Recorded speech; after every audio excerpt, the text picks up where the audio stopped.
बिस्मिल्लाहिर्रहमानिर्रहीम। अस्सलाम वालेकुम मुअज़्ज़ज़ नाज़रीन, मैं हूं आपका होस्ट खालिद बिलाल सन फेसबुक ते यूट्यूब चैनल जदीद सोलर सिस्टम।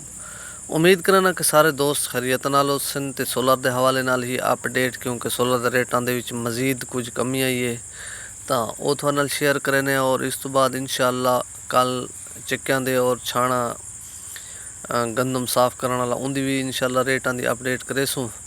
तो इन्वेटरां दे रेटां दे विच भी काफ़ी कमी आई है, वो भी इंशाअल्लाह कल तक इंशाअल्लाह कोशिश करेसूँ कि उन्होंने भी रेट तुहाडे नाल इंशाअल्लाह अपडेट करेसूँ। और इस तो इलावा जी पोजीशन इस टाइम मार्केट की है भी, काफ़ी दोस्त पुछते पैन कि रेट मज़ीद कितनी ही कमी आसी। जेडे फिलहाल जेडे चांस इन पे सारी अपनी राय के मुताबिक या जी कुछ इन्फॉर्मेशन मिली है उनके मुताबिक हिन जेडे अच्छे पैनल इन पे एन टाइप के कनेडियन जिनको तो इन्हों का एन टाइप का हो सकते रेट तकरीबन ऐसता ऐसता 28 तक आ सकते, ये भी कन्फर्म बिल्कुल खबर नहीं। तो मज़ीद इस टाइम जी पोजीशन है पई तो वो भी थोड़ा शेयर करना। और इस तो इलावा बाकी जेडे एन टाइप के पैनल इन पे एस्टो एनर्जी या क्यू सेल का है पिया, फोनो सोलर है पिया, काफ़ी यानी कि नवी कंपनियां इस टाइम मार्केट के आ गए, लेकिन उन्होंने जोड़े रेट हैं वो तकरीबन 24 तो 25 रुपए तक आने के इम्कान हैं।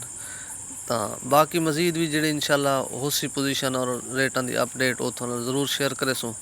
तो इस टाइम जी पोजीशन मार्केट की पी जी कमी आई वो थोड़ा शेयर करने हैं।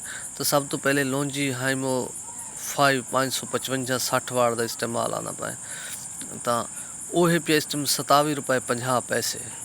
और इस तो इलावा बाकी है लॉन्जी हाइमो 6 580 भी आंदा पे और 75 भी माल आंदा पाए। तो उनकी इस टाइम जी पोजीशन है पी वो है 28 रुपए 75 पैसे पर वाट।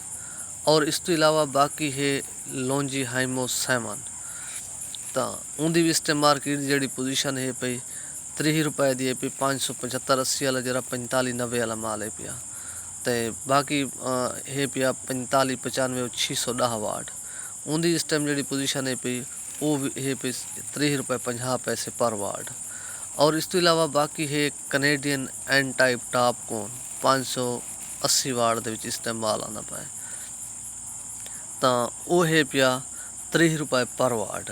और इनके तो इलावा बाकी है कनेडियन पी टाइप 555 वाट, उनकी इस टाइम पोजीशन है जी वो तकरीबन 28 रुपए पर वाट। और इनके तो इलावा बाकी है जिनको एन टाइप डबल गिलास उनकी इस टाइम पोजीशन 30 रुपए की है। और जो सिंगल गिलास एन टाइप का माल है वो 29 रुपए 75 पैसे पर वाट है। और इनके तो इलावा जिनको पी टाइप 555 वाट जी पोजीशन है वो है 26.5 रुपए पर वाट।